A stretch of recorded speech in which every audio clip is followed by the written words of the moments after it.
Hello friends, today we'll discuss the next chapter of India Wins Freedom. In the chapter The Prelude to Partition, Azad begins by reflecting on the complex political atmosphere of India in the years leading up to independence. He observes that while the struggle against British colonialism unified Indians to a great extent, deep communal undercurrents were beginning to surface, primarily between the Hindu and Muslim communities. Azad criticizes the British for nurturing these communal divisions as a political strategy, emphasizing how their policy of divide and rule exploited religious identities for maintaining imperial control. A major turning point discussed in this chapter is the failure of the Cripps mission in 1942. Azad explains that the proposals brought by Sir Stafford Cripps offered India Dominion status, but also included provisions that allowed provinces to opt out of a future Indian Union. He considered this provision dangerously divisive. While the Congress rejected the proposals, Azad expresses regret that the rejection came too quickly and without sufficient effort to amend and negotiate the terms. He believes that a more flexible approach could have prevented the entrenchment of separatist demands.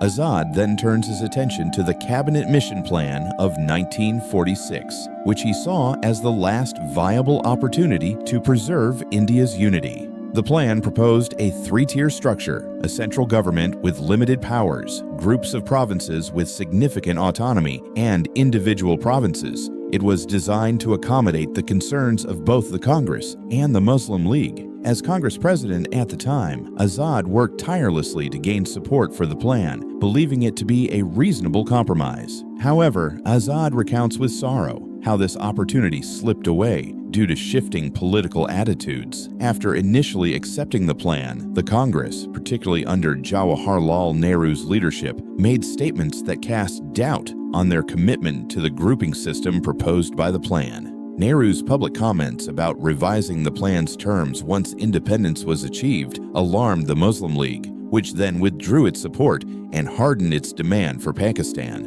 Azad criticizes this change in tone, arguing that it weakened the position of those who were advocating for unity. A significant portion of the chapter is devoted to the role of Muhammad Ali Jinnah and the Muslim League.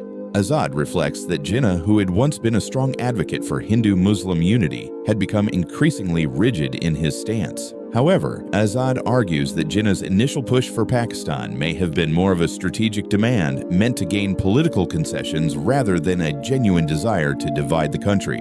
Unfortunately, the increasing mistrust between the Congress and the League, combined with poor communication and political brinkmanship, led to the solidification of partition as the only apparent solution. Azad's analysis of his fellow Congress leaders is also critical. He felt that many of them failed to grasp the depth of Muslim concerns and were too dismissive of the League's claims. He singles out Nehru in particular, suggesting that Nehru's actions, though not ill-intentioned, revealed a lack of political foresight and sensitivity at a critical juncture. According to Azad, the Congress should have shown more flexibility and understanding to maintain the fragile unity that existed. The chapter ends with Azad's expression of profound regret and sorrow over the eventual partition of India. He views it as a tragic outcome that could have been avoided with wiser leadership and better political judgment. For Azad, partition was not just a political failure, but a moral one, as it betrayed the inclusive vision of Indian nationalism that had inspired the freedom movement.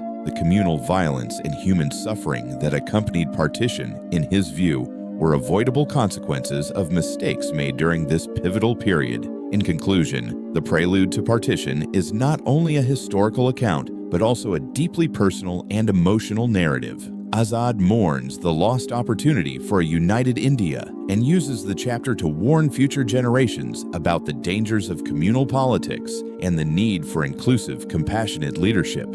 His perspective offers a valuable counterpoint to more triumphant or pragmatic narratives of independence, emphasizing instead the cost of division and the importance of unity. Thank you.